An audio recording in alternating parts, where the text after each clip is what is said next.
Hi, peace and blessings. I hope everyone is doing well. Now, Lourdes the mother. I love that. Lourdes the mother. Okay. Lourdes. Anyway, okay, so what do I want to tell you about? Let's have a conversation. Okay, look. In one of my videos, maybe the first video on Lourdes the mother on YouTube, I told you how before my children, how all of my children could read and write their names before they went to school, okay? Before they started kindergarten, okay? None of them went to preschool. One maybe for a few months, and then I was like, no, I don't like this, okay? But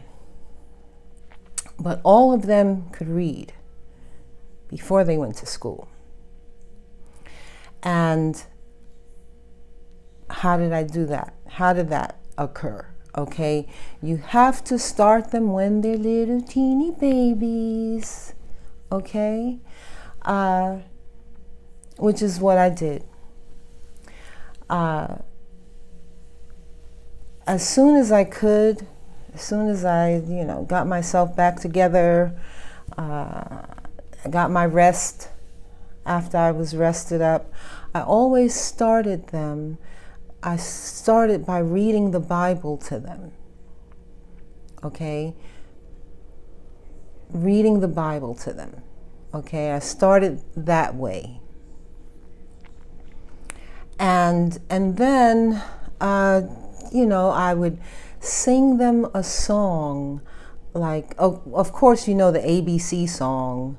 And then with their names, okay, I would put their name in a song and sing them their name in a song, spelling it out.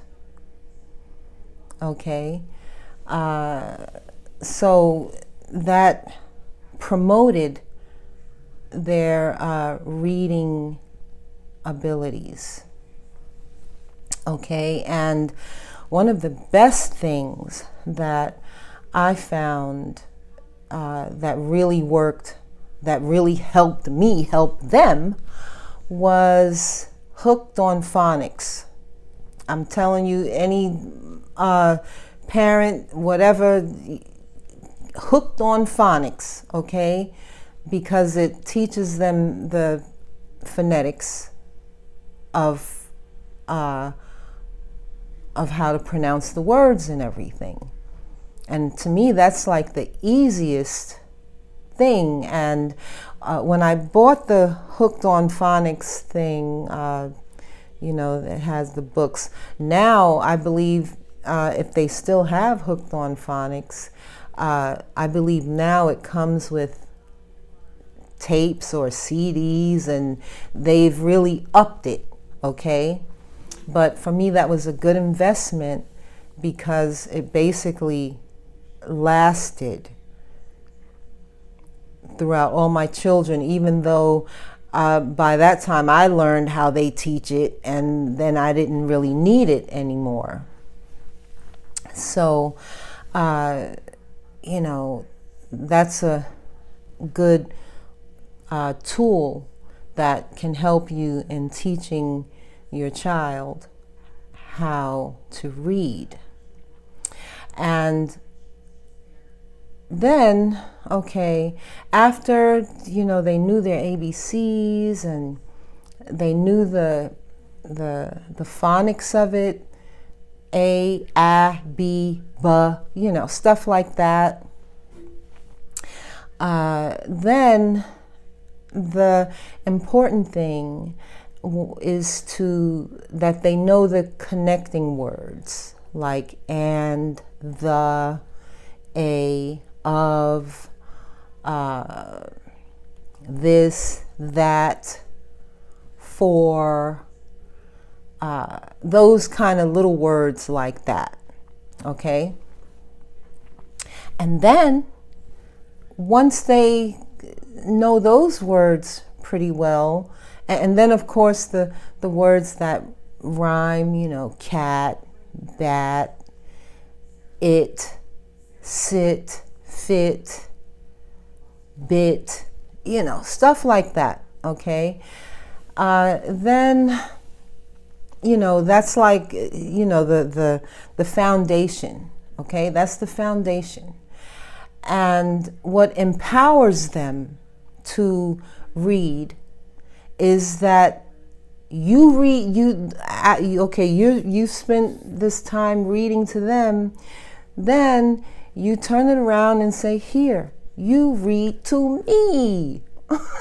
You read it to me, baby. Please read me a book. That's all you got to do. Okay? And, you know, and that's easy because if they, once they know their alphabets, like some of the words, like they don't have to know the words, and I wasn't always concerned that they knew the word, and I didn't always like make them sound it out. Okay, sound it out, t, or you know, maybe the smaller words at first. You know, when you're trying to teach them bat, cat, it, sit, pot, hot, stuff like that, okay? But then, how do I say it? So I wouldn't always make them sound it out because I knew that by reading, they would also remember. They would also remember. All they needed to do was to spell it. And then I would basically tell them what the word is. Okay, and I didn't they didn't just read little children's books. Okay? They didn't read just little children's books. Okay? I had them reading the Bible. Okay? So they didn't just read children's books. You know, they did sometimes, but I had them reading the Bible. But of course I knew what the words were because I had already read it. Okay?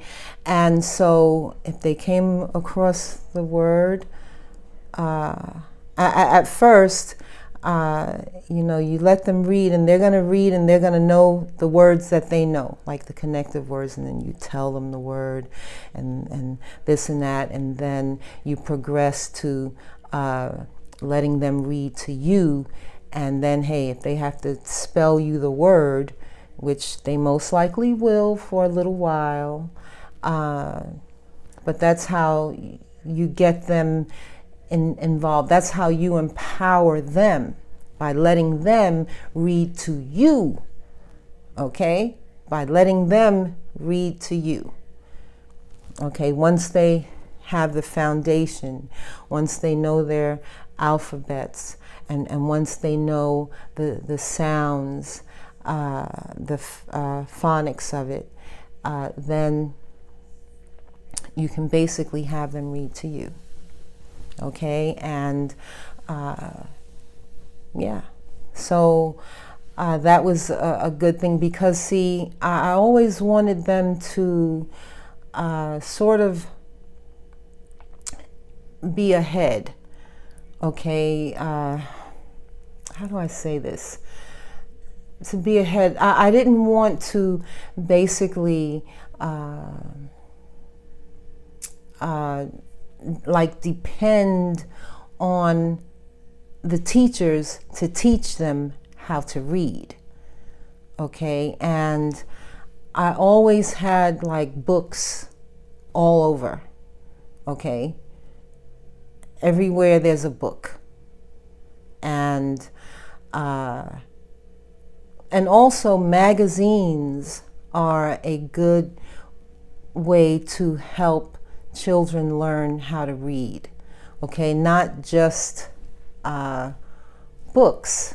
Okay, I think people put a lot of emphasis on book, but magazines can be a very resourceful and exciting way for children to learn how to read, because what happens is they see the picture, and let's say there's an article, they see the picture, and then there's words next to it or under it, and most likely they will automatically at least look at some of those words.